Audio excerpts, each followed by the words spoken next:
Если кому-то интересно, наверное, начну чуть ранее своей деятельности, до комитета по делам молодежи. После окончания университета мне всегда было интересно работа активная, спортивная, потому что я сам занимался спортом, вольной борьбой. Всегда было интересно вот так вот, такой экстремальной даже, я сказал бы, ведение активной жизни. Поэтому я старался участвовать во всех мероприятиях. Затем, как вот в Ингушетии, после 2005 года мы приехали в Ингушетию после окончания университета, уже появились, надо было реализовывать себя уже здесь, в Ингушетии. Я начал узнавать новых ребят, начал узнавать, какие-то связи появились, но не было вот такого, вот я не помню. С 2005 года я не помню, чтобы молодежь, вот, пока я вот активно общался с ними, я не помню, что молодежь вот так собиралась. Поэтому сразу хотелось бы отметить, что СДЛ делает большое дело. СДЛ делает, комитет по делам молодежи, конечно, все знают, СДЛ тоже знает, что активно поддерживали СДЛ. И до меня были проекты, пока я не работал, и сейчас. И вот видите, во что это вливается. Это вливается такое дружественное сообщество, которое не жалеет, конечно, и чиновников, и председателей комитета, и, то есть собрались сегодня как бы спросить, может быть, а что, а как, а почему и так далее. Это приятно, потому что если общество спрашивает чиновников, значит оно здоровое общество. Ну, вернемся к этому. Заниматься именно молодежкой мне стало интересно еще по одной причине. В связи со спортом. Приехал Адам Барахоев, когда глава Ингушетии его пригласил, Узбек Маматгириевич, после как он приехал, мы с ним давние такие друзья, он сказал, давай, говорит, откроем фонд, давай, говорит, откроем организацию, которая будет уже независимо от государства поддерживать, будем искать спонсоров и так далее. А мы открыли фонд «Борись и побеждай». Сделали один громкий турнир, это было относительно недавно, 3-4 года назад, первый турнир. До этого стояла задача, как только он приехал, отдали большой фокус, стоит задача, никто туда не пошел тренироваться. Мы себе такую вот бизнес-задачу ставили, набрать туда 1000 ребят. Теперь мы делаем 1000 участников, как говорится, бумажек таких, и каждый делаем рекламу везде, и в течение 3 месяцев за счет авторитета его и так далее, мы набираем туда 1000 ребят. Я понял, что это мой первый успех в молодежной политике Ингушетии, когда 1000 ребят стали ходить в один спортзал. Может быть, некоторые оттуда ушли после этого, но результат был, жаловались тренеры по дзюдо, жаловались тренеры по самбо, другие, что ребят переманивают и так далее. Тогда я понял, что можно показывать хорошие результаты молодежи. После этого было еще в 2006 году открытие кинотеатра, где опять же работа с молодежью, что это было необходимо молодежи. Начали ходить, но в связи с теми событиями его закрыли, и слава Богу, что обратно открыли. Вот. И как-то я ввязался именно с молодежью. Никогда не думал, что вот так тесно буду работать, именно буду отвечать за молодежь в течение сегодня как год. Но выбор пал на меня, мне предложили работу в комитете. Я, конечно, не понимал, насколько это сложно, потому что все-таки до этого, работая не в госструктурах, именно в руководящей должности, такой работы у меня не было. Было достаточно сложно. Но спасибо всем, кто меня поддержал. Без поддержки вашей, я многих вижу здесь, которые меня поддерживали, ни за что не получили бы те результаты, которые сегодня есть. Касательно комитета, я немного записал, я буду чуть-чуть зачитывать. Касательно комитета по делам молодежи, в течение года наша работа освещалась достаточно хорошо. То есть задача нами ставилась освещать работу. Мы старались везде показать свою работу, чтобы не возникало вопросов со стороны, а с чем вы заняты и что делаете.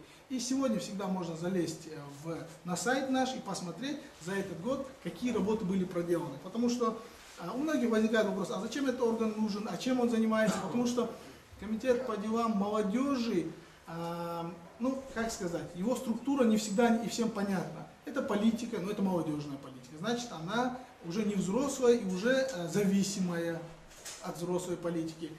Вот такие факторы было очень много. Теперь, чтобы к нам вопросов не возникало, мы решили все это освещать. Это был первый момент. Второй момент, это был относительно финансов. То есть мы делали много мероприятий, очень много мероприятий. Практически за прошлый год только по нашим подсчетам, по 210 мероприятий сделано комитетом и при участии комитета по делам молодежи. Некоторые из них недельные, некоторые из них двухнедельные, как Селигер, Машук, Таргим и так далее. Но некоторые однодневные, полудневные, часовые, там, и как возложение цветов и так далее. Но более 200 мероприятий за год было сделано. Освещение этих мероприятий тоже идет на сайте, информационных ресурсах и так далее. Дальше мне приятно отметить, что мы стали практически из нескольких десяток республик, около 20 с чем-то, кажется, принимали участие, стали участниками программы «Ты предприниматель». Тоже вот за этот год я считаю, что это наш хороший задел такой был. Да, в 2013 году он тоже был, в 2014 году мы его масштабировали, там средств федеральной структуры выделили больше. И поэтому у нас получилось сделать его гораздо масштабнее. Результатом, я помню, многих участников отсюда, участников нашего форума последнего, который проходил в декабре месяце, результатом был вот тот форум. Но до того форума проводилось очень много работы. Кстати, касательно всей нашей работы, для кого будет интересно, после этого совещания или лекции, я оставлю здесь документ, отчет наименования работ, кому будет лень лезть в интернет. И дальше вот что проделано по программе «Ты предприниматель». Если кому будет интересно, всегда. А также на все вопросы, которые мне задавались, я всегда готов ответить. В соцсетях, напрямую, телефон, то есть я абсолютно доступный, практически каждый здесь может меня не как чиновника всегда достать и мог все время. За тот год работы я считаю, что одним из достижений является вообще республики в целом, в молодежной политике, то, что молодежь собралась, это раз. То, что я могу вот здесь, вот сидя с вами, открыто разговаривать, два. То есть не как чиновник, мы много бесед проводили, круглых слов, не как чиновники. То есть мы вообще вот работники комитета по делам молодежи, вот здесь они присутствуют. Вообще себя не можем мы считать полноценными чиновниками, потому что мы везде, где тусовки, мы везде, где надо делать мероприятия, где надо помочь, так сказать, более старшим по государственной иерархии крупным министерствам, где-то что-то потаскать и так далее. Поэтому полноценно говорить, что мы там чиновники в галстуках, этого не было, это, наверное, подтвердят все работники нашего комитета. Поэтому всегда мы были на подхвате в помощи у других министерств и ведомств. За работу, если можно, за работу в течение года, на самом деле, я благодарен Мунузбеку Маматгиреевичу, потому что, не имея предпосылок, не зная меня так вот лично хорошо, он мне предложил вот эту работу. За опыт я получил колоссальный за год, опыт в проведении мероприятий, опыт в общении. Конечно, было много минусов. Критика была как со стороны молодежи, так и со стороны, вот сейчас мы видим ее, со стороны главы, со стороны, как сказать, вышестоящих органов.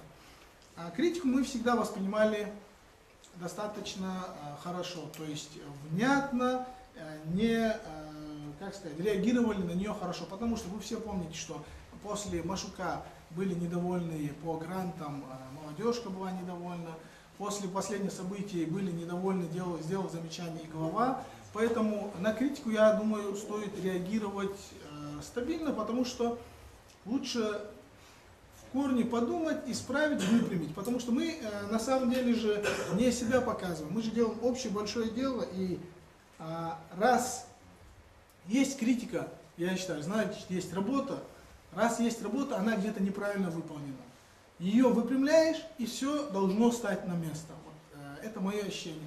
На самом деле я не искал вот здесь вот площадки, чтобы там оправдать свои действия последние, то, что в интернете вот это мусолилось, это все. Потому что я считаю, что я слишком молодой для того, чтобы вот сейчас оправдываться.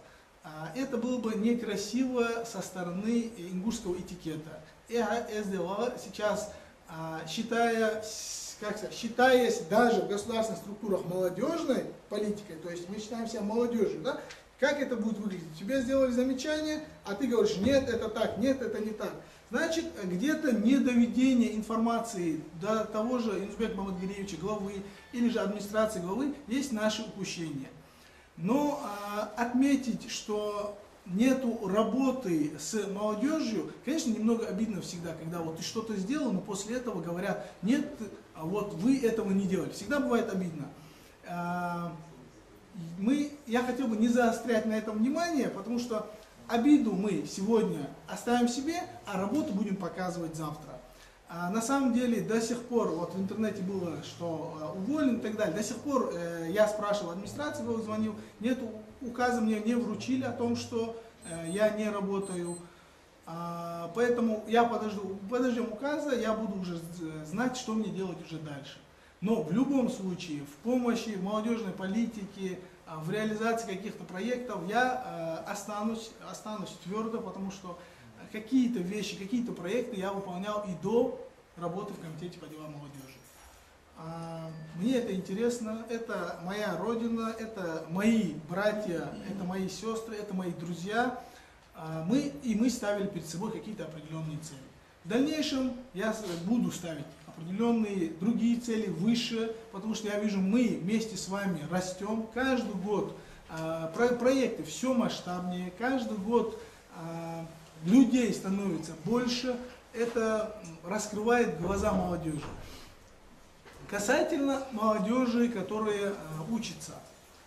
Да, мы видим, глава тоже делает замечания, одни и те же лица. Да, здесь тоже в основном одни и те же лица.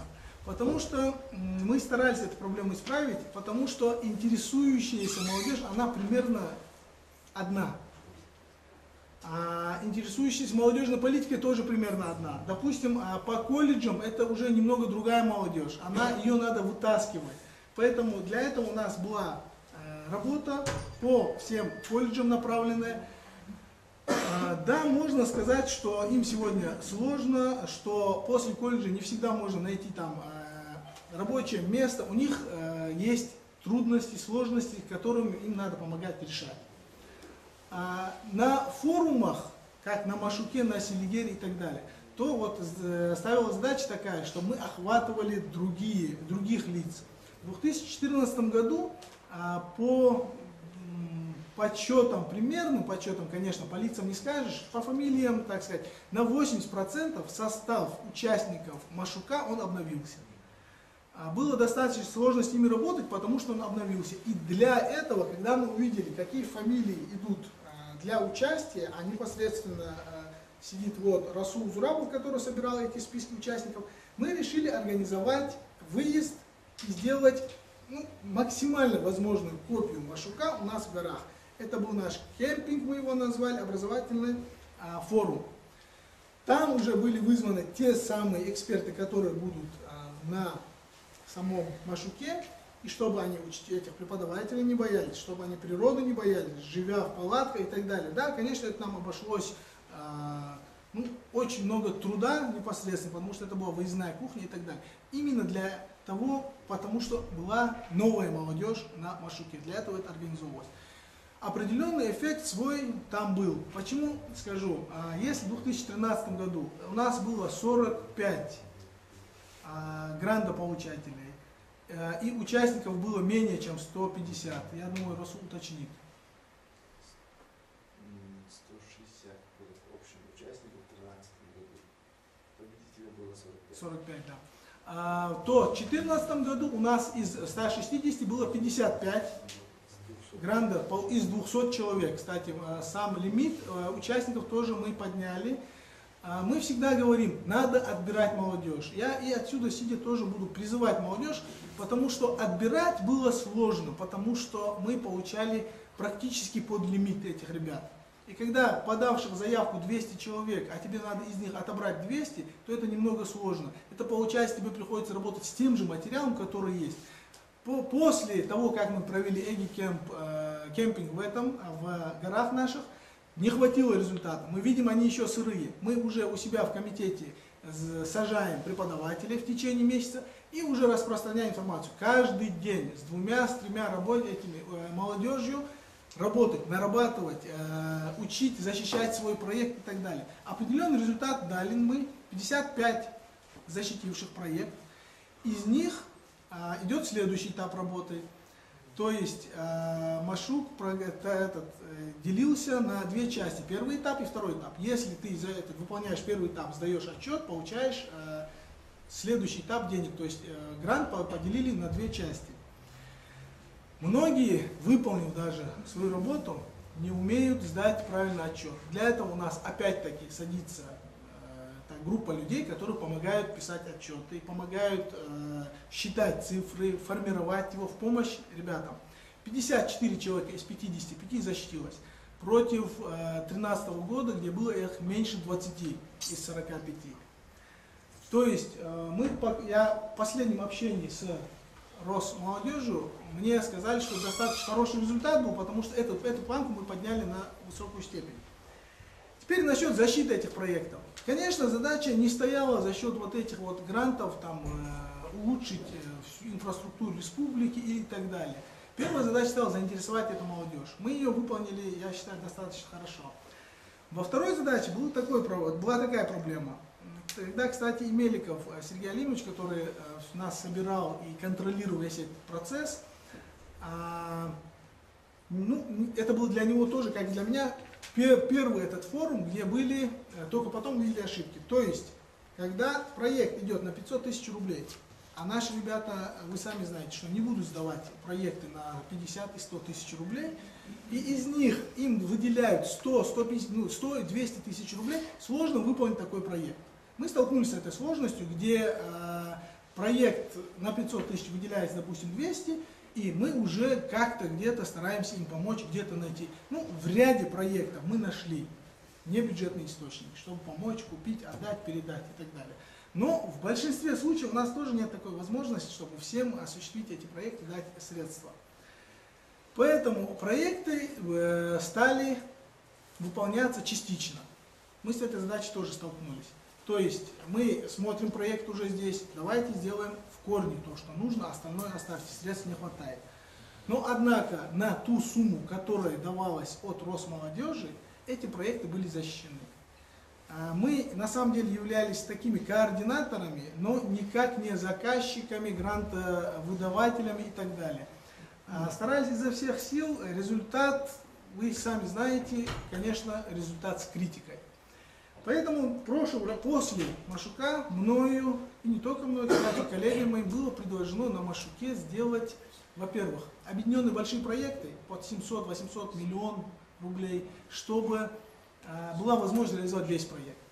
И второе, чтобы делались командные проекты. Понимаете, если есть определенная сумма денег, если мы по миллиону раздадим, получит 3-5 человек только. А чтобы удовлетворить и запрос ребят, и чтобы сделать максимально масштабные проекты и их реализацию, вот сейчас предложено делать их несколькими людьми, командой. 3, 5, 7 человек собираются, обсуждают идеи, берут на себя какие-то обязательства. Проект 1 000 000 рублей, за реализацией уже будут лучше присматривать, потому что это побольше денег. Потому что ребята, которых 5-6 человек соберутся, у них уже ответственность не только перед грантодавателем, но и перед собой тоже. Кто-то скажет, нет, я хочу выполнить проект, а кто-то там, допустим, скажет, давайте мою долю, я уйду, или что-нибудь в этом роде, ему не дадут, потому что... Как? Приору хотят вообще. Да, приору купить уже будет невозможно. Хотя в 2014 году я не помню, чтобы покупали приору на эти деньги. В Межире 373 белая камера там мешает выехать, если чья-то. Да.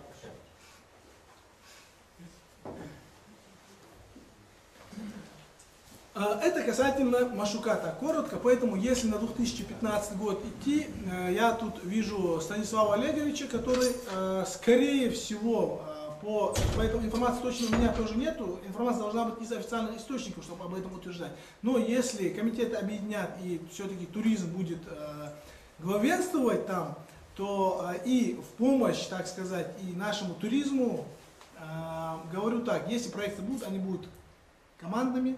Туда надо идти, наша молодежь обязана их защищать, давать им жизнь, и чтобы с этого был толк. Это то, чего я тоже добивался.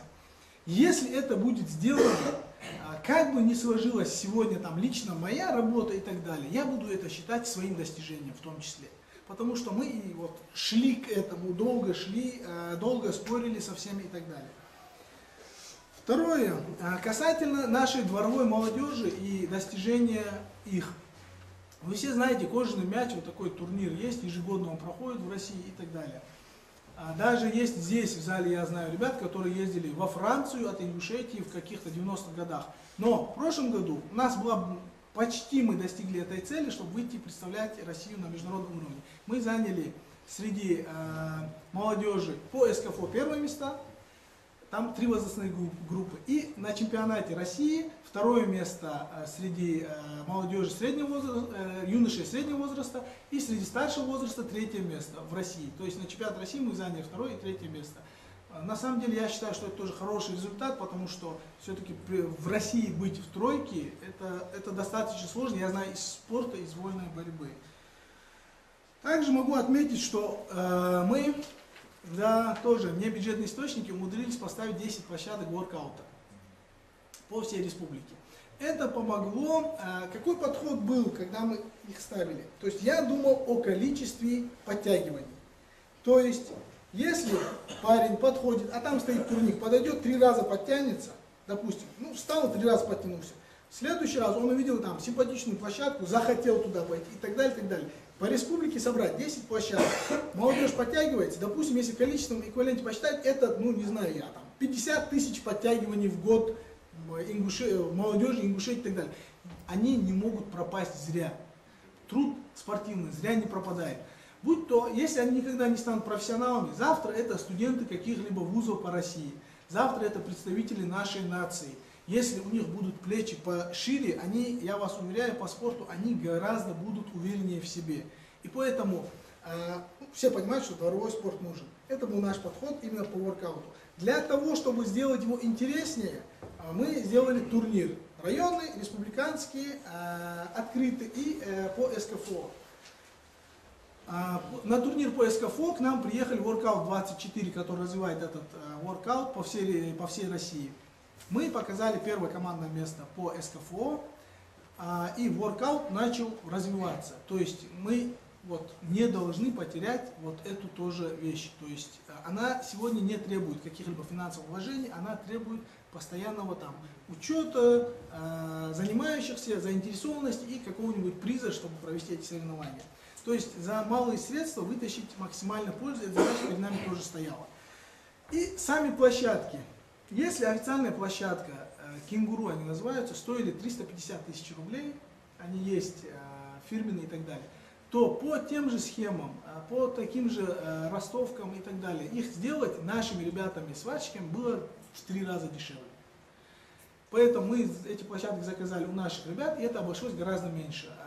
Уже сегодня, я знаю, ко мне подходят ребята, а давай мы вот такую сделаем. Допустим, Магомед Аздоев с Starlink говорит, вот если место предоставить, я готов оплатить. Это и есть будущее, за которым я видел вот в этих площадках. Чтобы каждый увидел ее, захотел где-нибудь сделать для детей, для своих. Или молодежь дворовая скинулась, сами сделали. Средств практически не закладывается, зато целая игровая площадка. У нас их сегодня мало достаточно. Надо признать, что в Ингушетии их достаточно мало. Есть при стадионах, но при дворах нет. Дальше это насчет касательно дворовой молодежи. Касательно команды, касательно умственной деятельности, у нас есть такая команда Клио, она участвует практически во многих соревнованиях выездных, мы старались их сильно поддерживать тоже, участвует в международных, всероссийских соревнованиях по что, где, когда, брейн, ринг, своя игра и так далее. Так вот, мы умудрились в прошлом году попасть в официальную, как-то у них есть ассоциация, где команды что, где, когда официально играют. То есть надо достигнуть этого уровня, где их принимают, и там они уже между собой соревнуются. Мы провели в прошлом году в блоке Армхи, горы от ума называется он, турнир такой. И благодаря этому турниру, он стал лучшим турниром года, его присвоили ему звание. Благодаря этому турниру команду нашу приняли в официальную ассоциацию клубов, интеллектуальных клубов «Что, где, когда». То есть это тоже, я считаю, достижение. Почему это достижение? Потому что, когда мы среди школ начали проводить интеллектуальные игры, я увидел, что в школах есть команды, называющиеся тоже Клио. То есть это значит, с них начали копировать. это масштабирование проекта, это значит не зря потраченные усилия. То есть, конечно, хорошо, когда наша команда едет, но должен быть какие-то последователи, должен быть преемственность должна быть. Вот там тоже есть такая преемственность.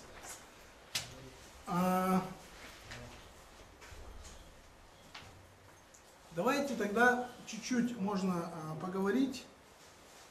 Сейчас мы определимся.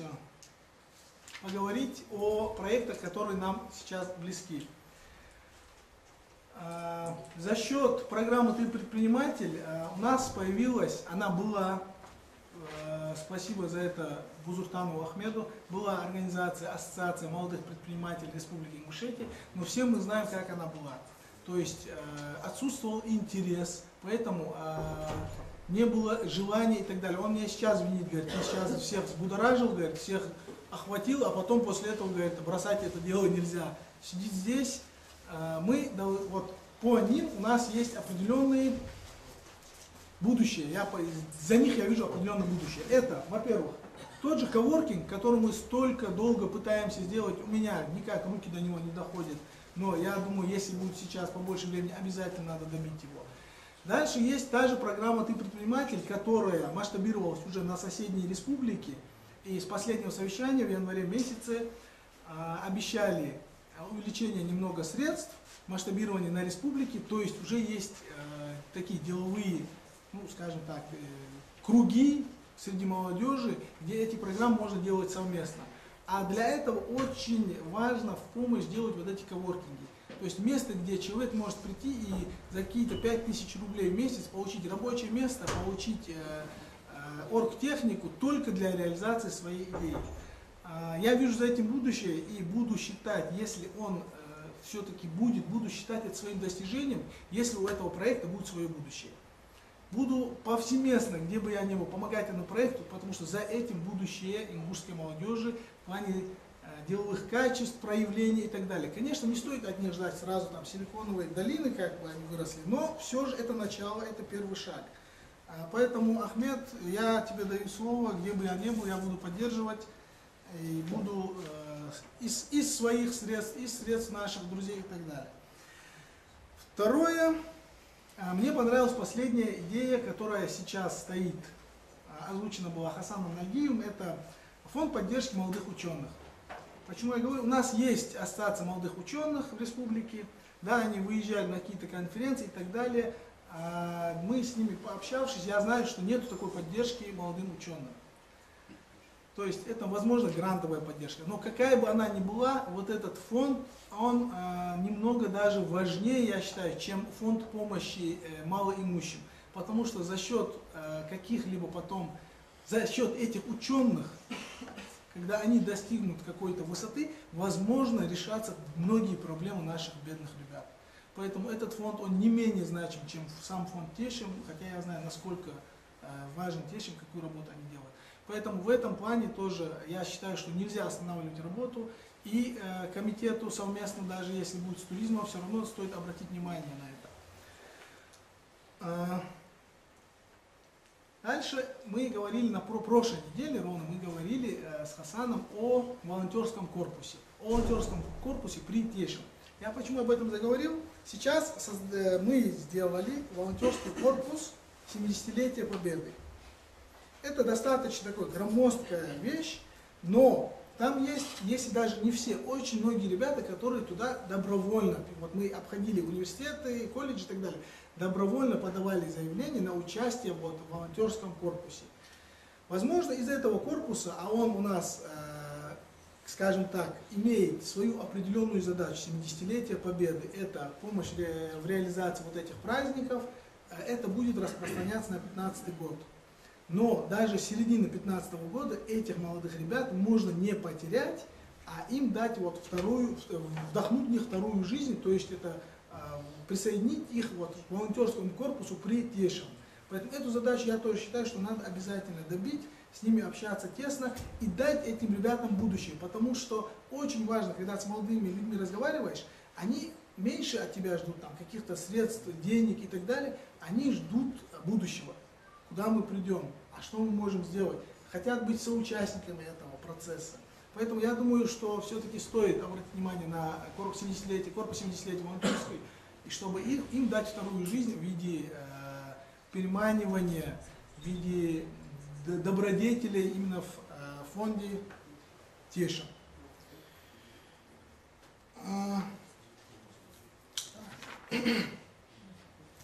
Еще очень один важный момент. При всей критике, которую я услышал от главы, которую я с обидой, но принял, я обрадовался одной вещи. Сегодня, если не ошибаюсь, вчера была, состоялась встреча Мирзбека Маматгалиевича с Владимиром Путиным. Так вот, основной задачей, озвученной нашим главой, была задача то есть он сказал, я дословно скажу, что он сказал, сложно требовать с молодежи что-то, когда ей некуда ходить. То есть, если эта задача озвучена главой Путину, президенту России, значит, эта проблема одна из самых острых, потому что глава мог озадачить Владимира Владимировича любыми другими, какими-то более масштабными, может быть, более болезненными проектами, но озвучил именно это. Значит, первое, вся эта критика, вся работа комитета и так далее, она была не зря. И понятное дело, что если сложно требовать с молодежи, когда ей некуда ходить, я считаю, что и все-таки нелегко требовать и комитету по делам молодежи с этой же молодежи то же самое. Поэтому мне приятно, что эта проблема была озвучена. И если из этого выйдет, что в каждом селе, регионе, в районе появится что-то, пусть где-то будет спортивное, а где-то будет, вот у нас хватает, где-то это будет уже какое-то музыкальное, где-то будет творческое. У нас и сегодня дополнительные образовательные вот эти организации, я их обходил, они не имеют слабой инфраструктуры у них. Где-то они вообще находятся в одном кабинете, и все их преподаватели занимаются при школах. Но это молодежь не нашего контингента. Если ходить именно по комитету по делам молодежи, мы занимались молодежью от 16 лет и выше. Это 10, максимум 11 класс и выше. То 8, 7, 6 класс мы за них не брались, потому что у нас и так своих проблем хватало.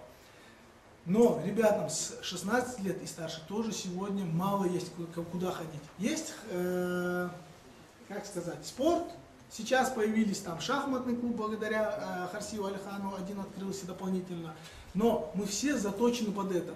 Но мы все знаем, что кто вот в других республиках был и так далее. Были дома пионеров. Были какие-то кабинеты, не знаю, труда, может быть, это была еще не информатика, но были места, где можно было что-то сжечь, что-то выжигать, что-то строить, авиапланирование и так далее. Сам я, на самом деле, никуда из этого всего не ходил, а ходил тоже на спорт, но я считаю, что увидеть завтрашних Стивов Джобсов невозможно, а невозможно им дать второй шанс, не давая им первый. То есть они должны с 15 лет куда-то пойти, чтобы у них был какой-то интерес.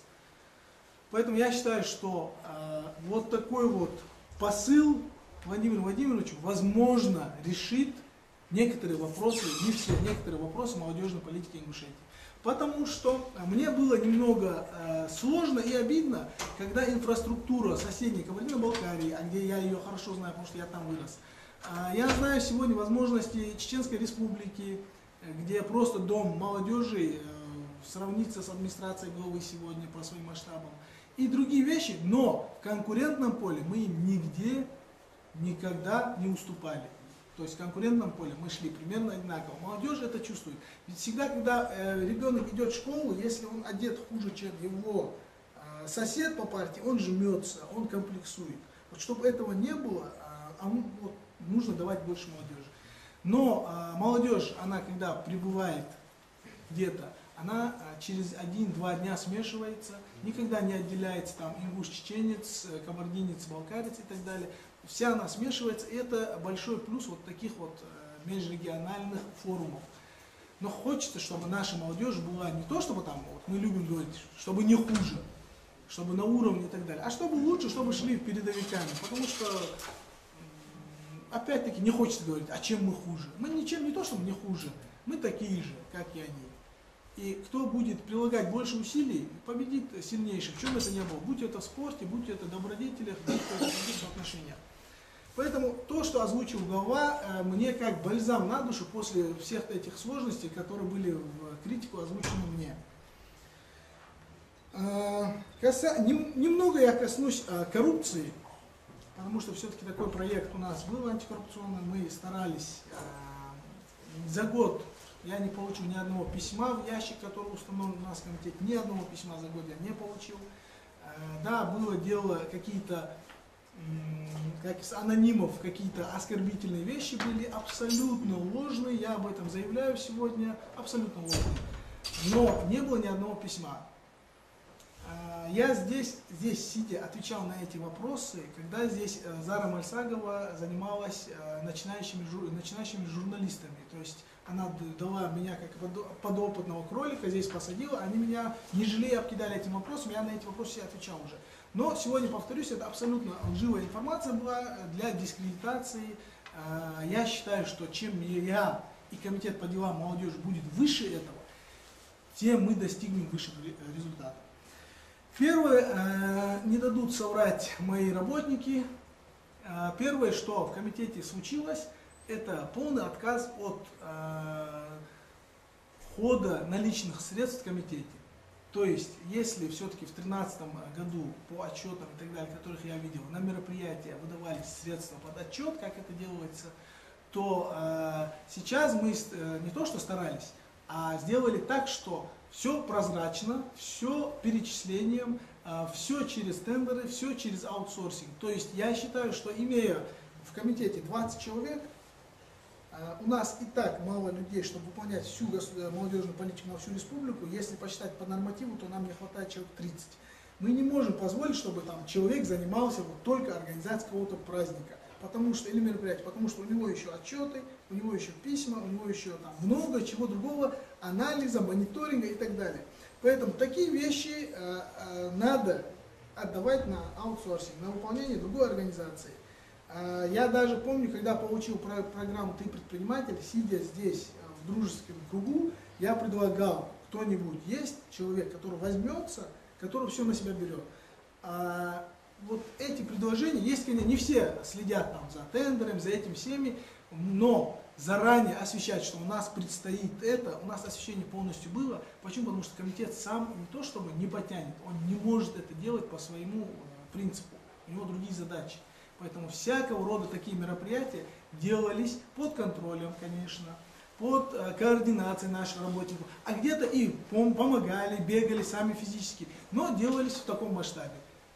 Передавались на аутсорсинг, на работу других организаций, как это и должно быть, через 44-й закон, который сегодня есть. Касательно так.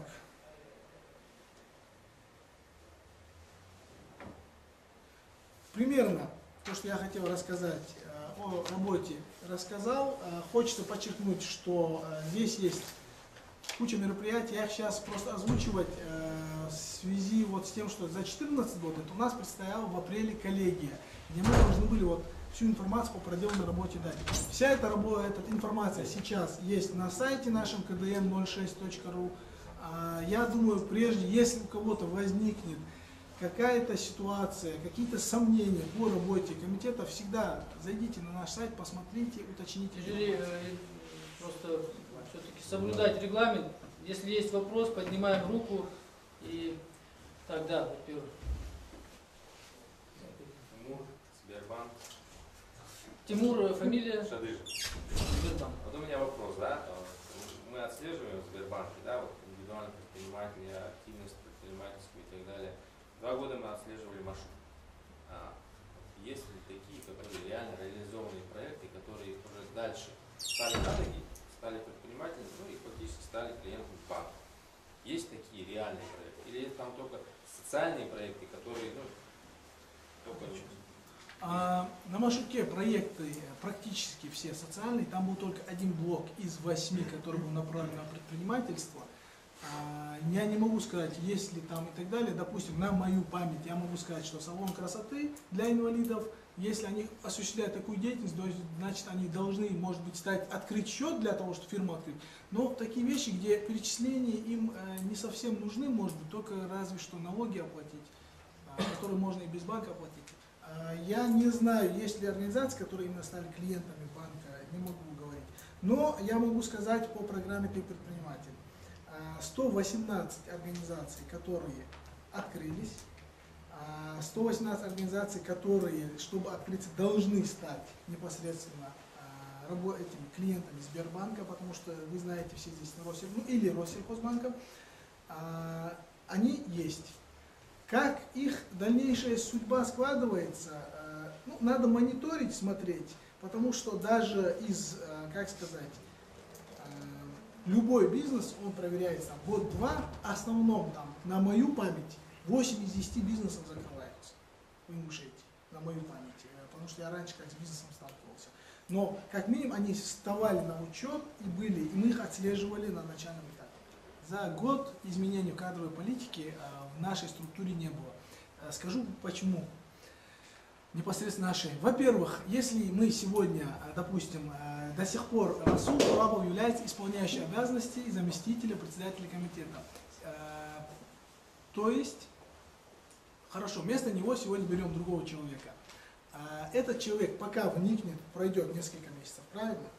Дальше я знаю, что работник комитета, она достаточно сложная. С 9 до 7, 8, 9 они остаются вечером.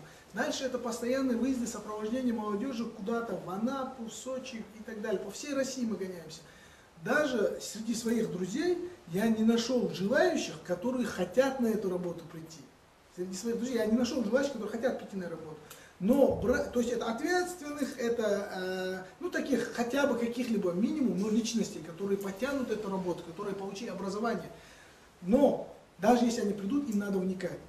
Каким бы плохой работник ни был, у нас не было такого времени, пока разберу я штат, возьму новых работников, научу их работать. Мне многие советовали, глава лично говорил, надо набирать новую команду и так далее. Задачи, то есть я пришел на работу и сразу же громкие задачи.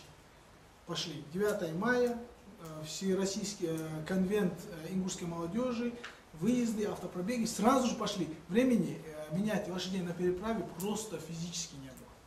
Но касательно кадровой политики Ингушетии, я не могу давать оценку этому, но я вижу достаточно, как сказать, по моему, как сказать, маленькому мнению, я вижу достаточно грамотных людей, которые идут на работу. Допустим, Бузуртана Бексултана я лично знаю как очень порядочного человека, который привел в порядок там Ингушэнерго, скажем так, бюрократии, вот в таких делах. И сегодня он министр министр экономики Республики Ингушетия. То есть по моему мнению, это отличный выбор. Да, еще пример. Я не могу судить. При мне не поменялось больше никого. Я не могу судить.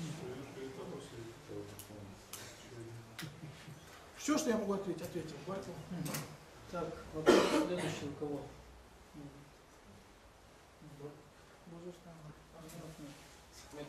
Ассоциация предпринимателей. Я сам, можно сказать, тоже бывший работник этого ведомства. 99 по 2003 год мне довелось проработать. Как сказал, при мне 4 руководителя сменилось. Это еще ничего, но вот я к чему? Это был период, когда это министерство состояло из 3 направлений: спорт, молодежная политика, спорт и туризм. Вот в свете будущих, скажем так, изменений, я вот должен отметить, что в молодежной политике в то время, из того, что были приоритетные направления, как спорт, да, туризм вообще не существовал, скажем так. Молодежная политика была на таком остаточном, в принципе, подход был такой остаточный. То есть вот все, что осталось крохи от спорта, доставалось молодежи, скажем так. Очень слабая была. Вот, не знаю, вот в свете вот этих объединений, вот, я вот думаю, не придет ли это к потере качества? Вот в чем вопрос. Ну, я понял. В любом случае, я понимаю, когда есть специализация ведомства, оно сосредотачивается на мелочах, на масштабах, на стратегии. А когда министерство, ведомство, скажем так, объединенное, несколько направлений, сосредоточиться в конкретном направлении уже становится сложнее. В любом случае появляются приоритетные. На твой взгляд, я видел. Все, к чему это приведет? Я видел новое штатное расписание нового органа, который создается. Там достаточно в большом количестве работников комитета по делам молодежи туда входят. То есть, не считая технического персонала, все работники комитета по делам молодежи переходят в вновь создаваемую организацию. Так же, как я знаю, и с туризма переходят практически все работники. То есть, мы не будем считать там бухгалтеров, сторожей и так далее, все остальные специалисты сохраняются. Я уверен, если его будут возглавлять, допустим, Станислав Олегович, то работник молодежной политики, я не думаю, что мы получим минус. Но я думаю, что если мы будем завтра спрашивать, что у нас было вот такой-то задел, и что мы его не должны терять, и будем напоминать, кто бы там ни был, будь то я останусь или же другой руководитель, то если мы будем спрашивать, или с нас будут спрашивать, то и результат будет такой же. Потому что все-таки чиновники, они должны выполнять заказ народа. Как будут спрашивать, так и будут работать.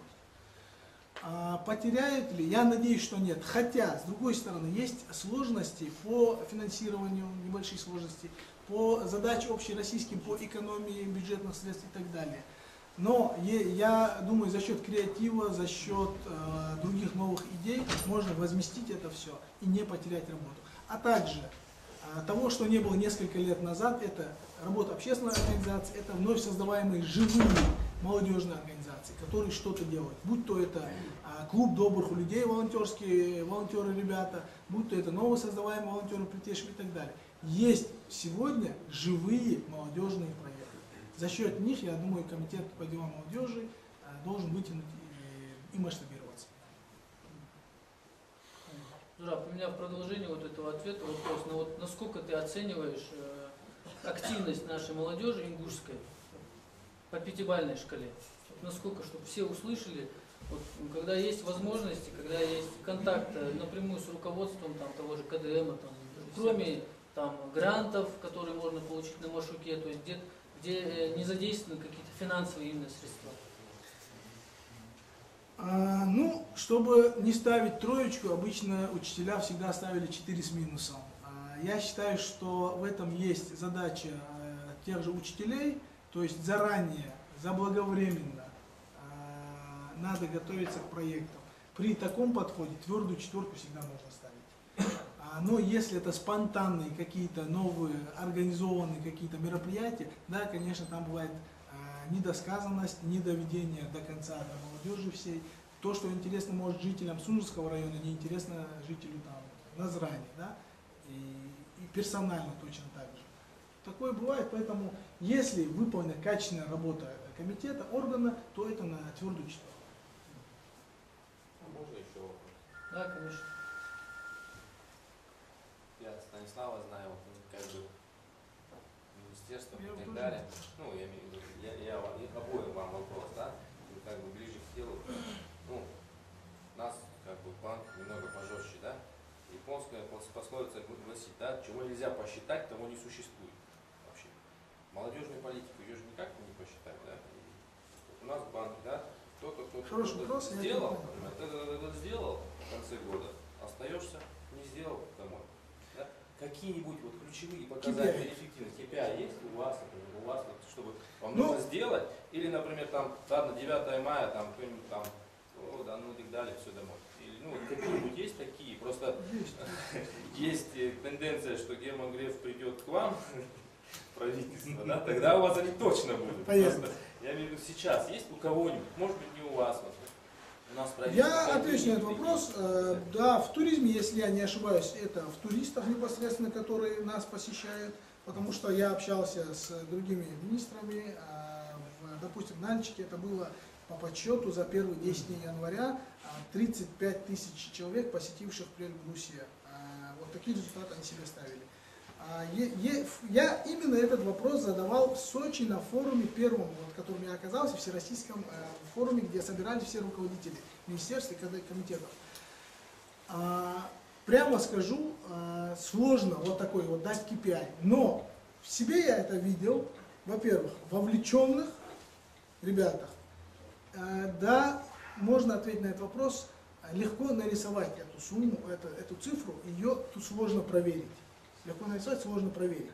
Это первый KPI. Второй – это существующие живые проекты, которые существуют без нашего участия. Я считаю, что KPI Комитета по делам молодежи – это существующие, может быть, на начале совместные организаций, которые живут дальше без участия Комитета по делам молодежи. То есть это и есть наш сегодня такой показатель. Потому что патриотизм градусником замерить очень сложно. И воспитание молодежи очень сложно замерить.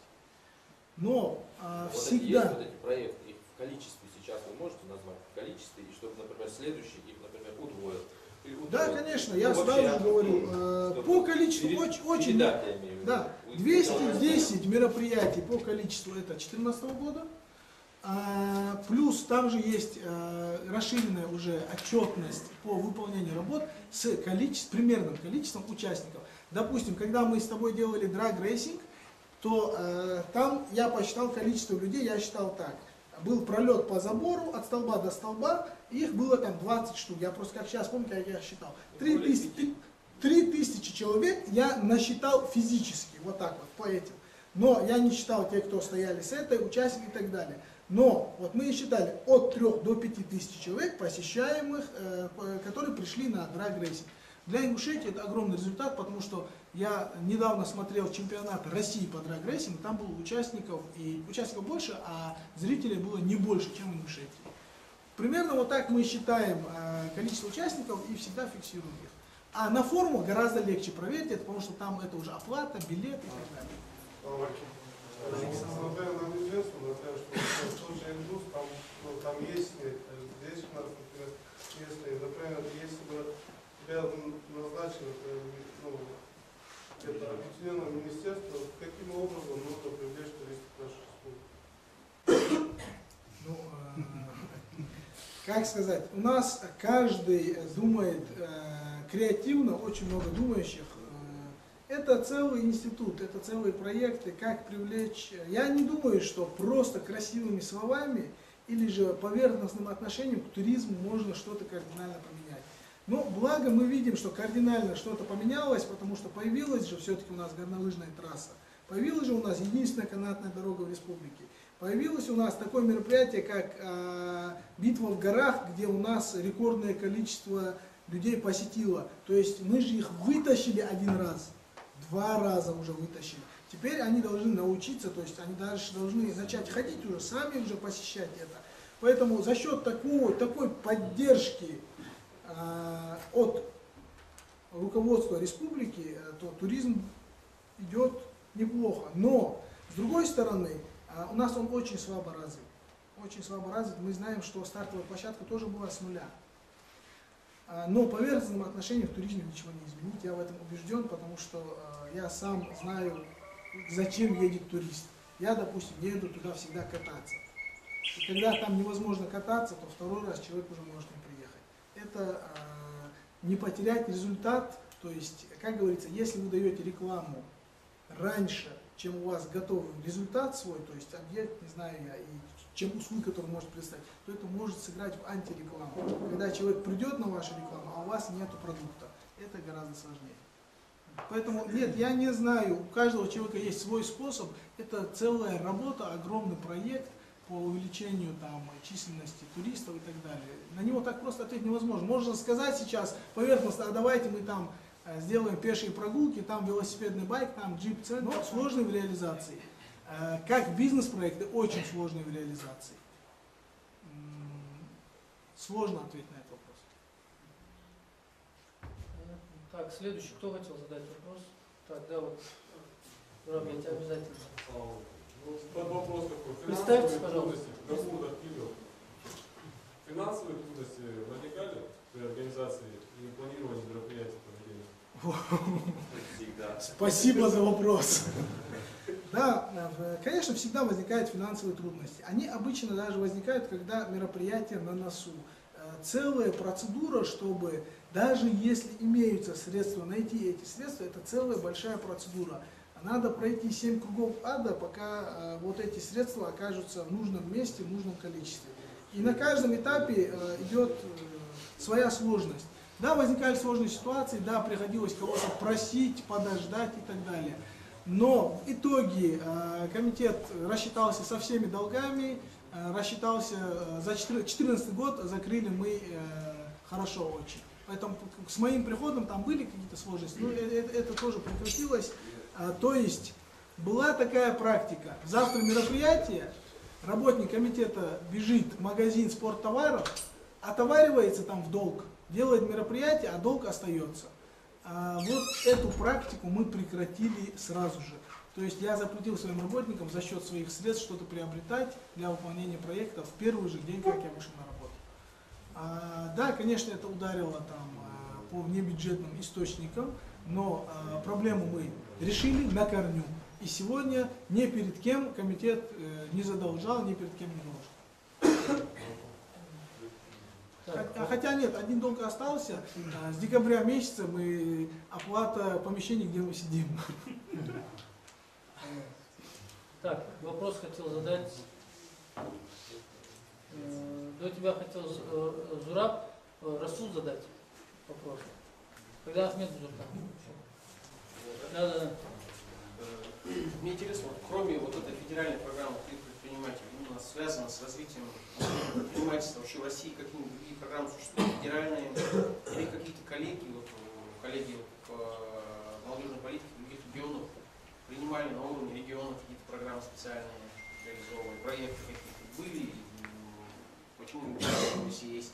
Например, мы недавно узнали, что в России существует 30 программ по поддержке предпринимательства по линии экономики, да, Министерства экономики. Но у нас реализуется буквально пару штук. Вот такая информация была. Вот мне сейчас интересно, а есть ли по линии политики такая программа? О том, что их 30, на самом деле я тоже узнал. Вот на этой же встрече, когда с Бексултаном выезжали мы в Министерство экономики России. По молодежке, я знаю, есть региональная программа была в Чеченской Республике, грантовой поддержки и так далее. Потому что, когда «Ты предприниматель», мы были в конкурсе, им выделялось там, буквально 1–1,5 миллиона рублей, одни от них отказались, потому что у них какая-то своя более мощная программа была. Но касательно вот, других регионов, я не знаю такой практики, чтобы была такая мощная, программа, на которую стоит вот, обратить внимание, перенять. Я изучал этот вопрос, таких не было. Даже больше того скажу, Машук — это единственный форум в России, который сделан, как сказать, по федеральным округам, где выделяются финансовые грантовые средства. То есть во всех других регионах, кроме как СКФО, таких средств на форумах грантовых не выделяется. Форумы есть, но безденежные. На Селигере ничего не дается, на Тавриде ничего не дается и так далее. Поэтому мы можем только спасибо сказать руководству страны за то, что вот на нас отдельно такое внимание обратили. Вот, я думаю... Вопросы еще? В центре раздел. Зураб, хотел бы узнать просто, планировали какие-то проекты новые, интересные на этот год, и какие хотелось бы вот, очень реализовать, если они были такие в этом году?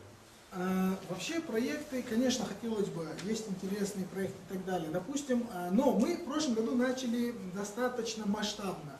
То есть, если драг-рейсинг мы хотели в этом году масштабировать до уровня 3 этапов Ингушетии, то есть это был полноценный, уже 3-этапные соревнования. Если мы хотели открыть уже коворкинг, сделать его масштабным проектом, то есть все наше начинание вот сегодня, в этом году, имеет вторую ступень. Поэтому это и должно закончиться второй ступенью, потому что тогда большинство проделанной нашей работы 2014 года, она пойдет коту под хвост, если эти проекты не добить. И сегодня моя задача в том числе закрепить и с вами вот это, чтобы мы не потеряли результат в 2015 году. Я, как сказать, я буду сожалеть больше, чем о работе, не то что о работе, больше, чем обо всем, если эти проекты не дойдут до ума, не доведем.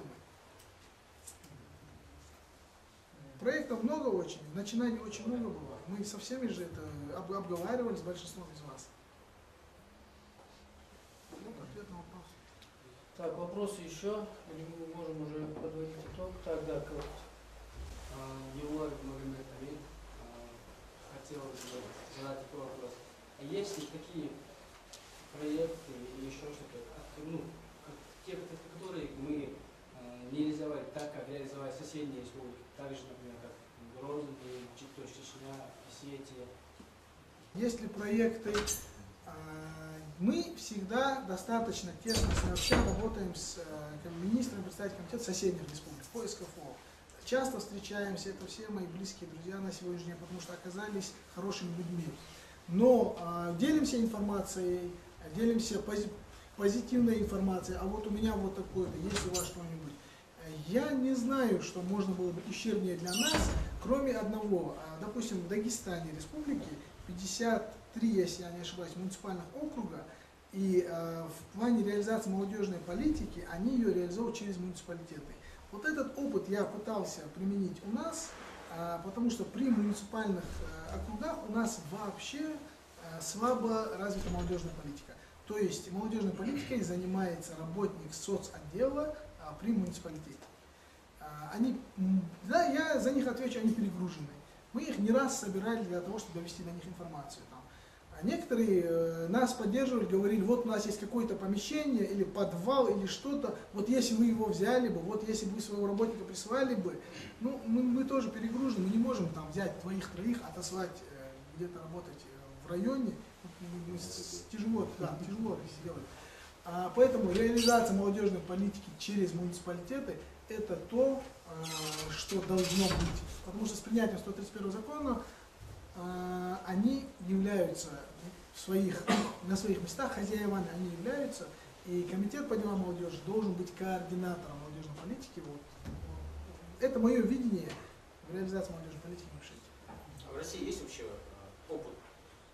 успешный опыт реализации такой муниципальной? Да, конечно, есть. Вот я тот же Дагестан, там при мне практически было создано Министерство молодежной политики, где молодежная политика реализовывалась уже через муниципалитет.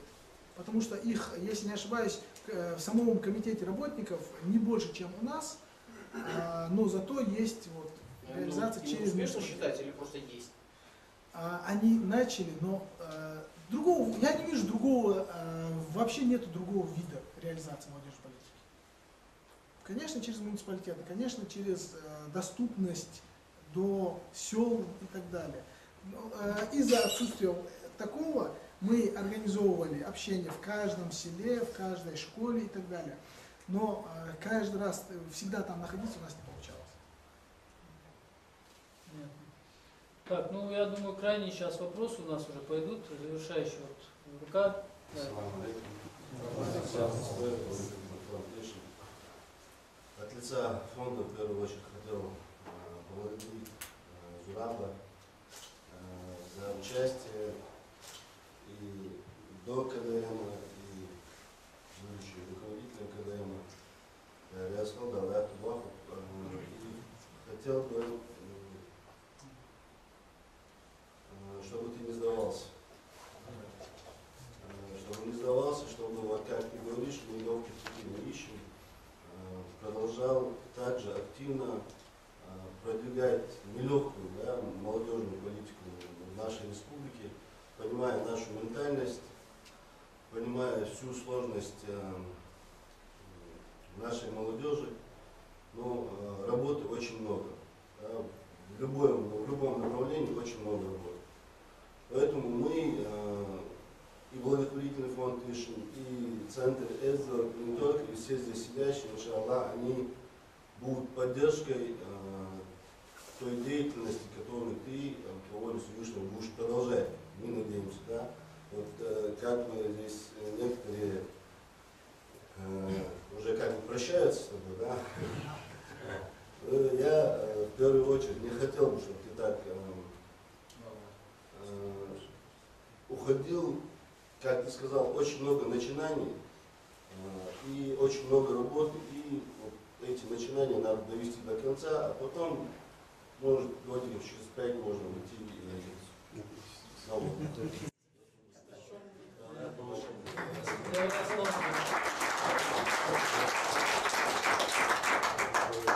Ну, Вежери, я думаю, в принципе, Зураб ответил на все наши интересующие вопросы. Если нет, то вы их можете задать в кулуарах.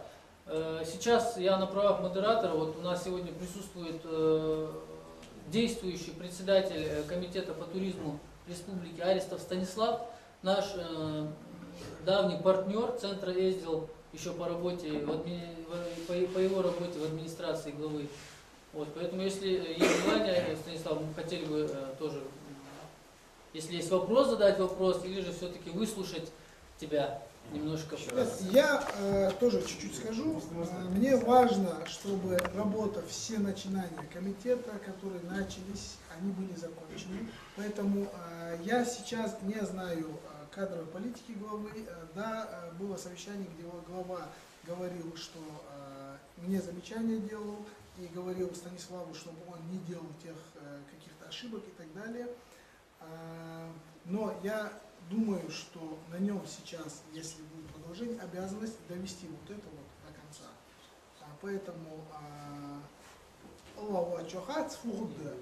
в любом случае наша работа, то есть вот эта работа, она гораздо важнее вот этого, вот этих должностей, председателей, каких-либо там интриг и так далее.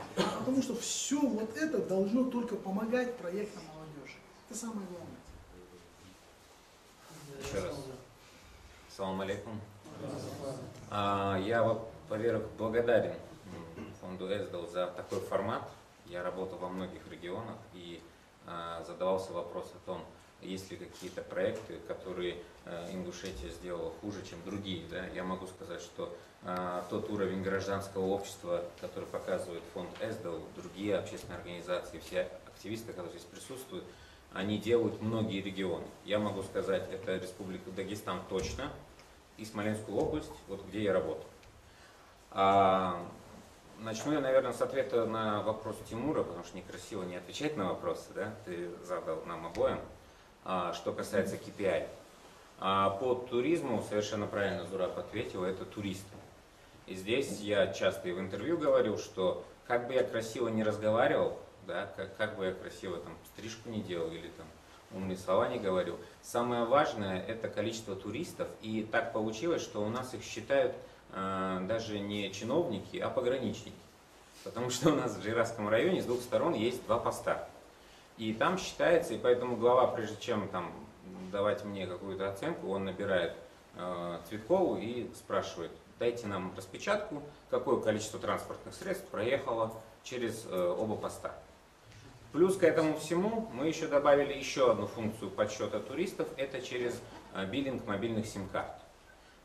Таким образом мы посчитали количество туристов, не туристов, а количество участников и зрителей битвы в горах и завоевали книгу рекордов России, получили 22 тысячи человек посредством того, что мы посчитали количество активных сим-карт в роуминге, которые находились, и Билайн, Мегафон, МТС. Но там Билайн только работает, поэтому нам больше всего данных дам в Билайн. Вот здесь есть товарищи, которые связаны с сетью, могут позвонить им, и они дадут распечатку, это все есть. Вот. Что касается KPI молодежной политики, еще раз хочу сказать, что вот этот формат общения, он ценен. И если вы меня не будете выгонять, я буду сюда приходить еженедельно. Вот. Потому что это намного лучше, чем различные комменты в Фейсбуке. Общение здесь, оно откровенно, оно в лицо. Да? И поэтому здесь можем сказать, что мы думаем. С другой стороны, здесь само название ЭСДЛ заставляет нас думать, прежде чем говорить. Вот. И в молодежной политике я работаю 8 лет с 2000, так, я сейчас ошибку допущу, в общем, с 2005 года, это сколько лет получается? Даже 10. Вот. Почему? Ну, 8 профессионально, потому что я на работу устроился начальником отдела молодежной политики Вяземского района Смоленской области. 2 года после того, как работал общественно. Так вот, сегодня вообще молодежная политика в России, она страдает от отсутствия KPI. Правильно сказал Зураб, патриотизм не почувствуешь, не просчитаешь.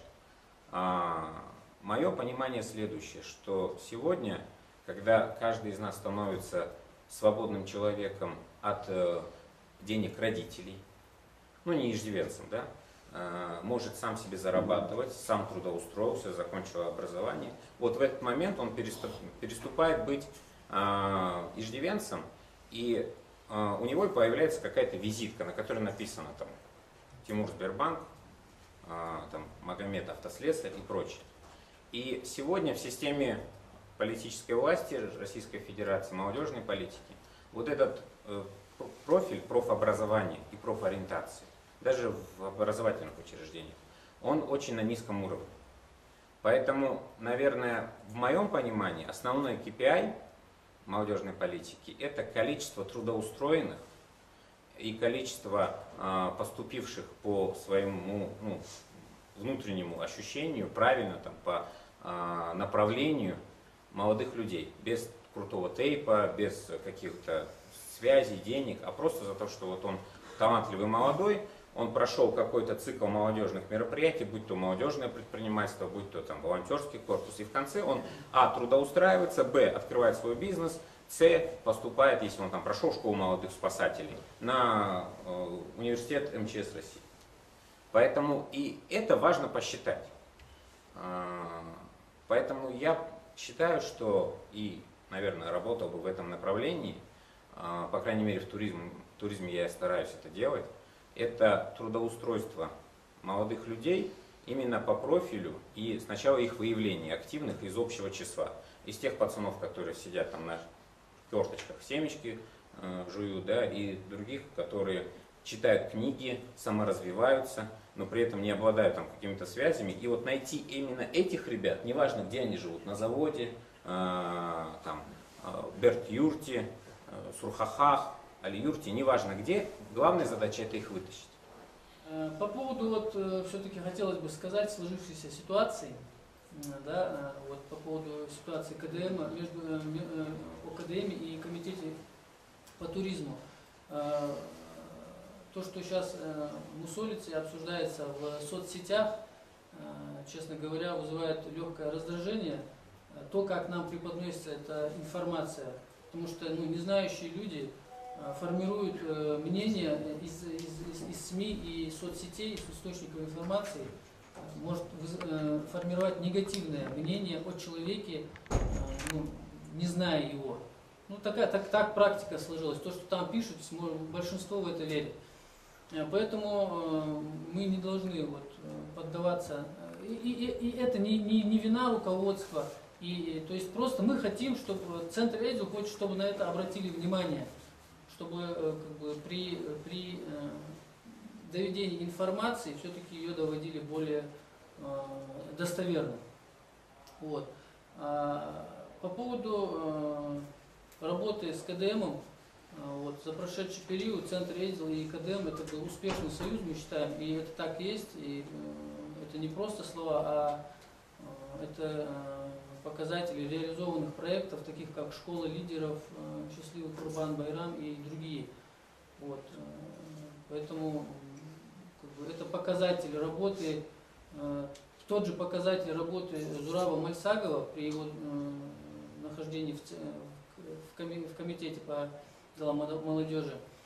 Вот. Зураб был до назначения на эту должность был участником Центра Эйдзел. И после назначения был также активным участником, также приходил здесь же, дежурил. То есть он был как обычный наш брат. Вот, поэтому... Был? Есть, да. Спасибо, Ахмед. Я к чему говорю, что должности, председатель, министр, это всего лишь инструмент. Вот. Самое главное, тот же Центр Эйдзел это всего лишь инструмент для реализации своих проектов, для принесения пользы для своего народа, для общества. То есть нас должно это объединять в первую очередь. А это всего лишь площадки, министерские должности, это так инструмент. Поэтому то, что сегодня происходит, я хочу сказать тебе, что это всего лишь еще один опыт, еще одна ступень в твоей жизни. Ты молодой, поэтому у тебя все еще впереди. Вот. Я сказал, что ты пришел. Вот. И еще очень мне просто приятно, что мне кажется, для всех будет пример в республике, для всех чиновников вообще, что на фоне всех этих высказываний в Фейсбуке, в соцсетях и резонанс этого, что два человека, которые сидят рядом и то есть понимание.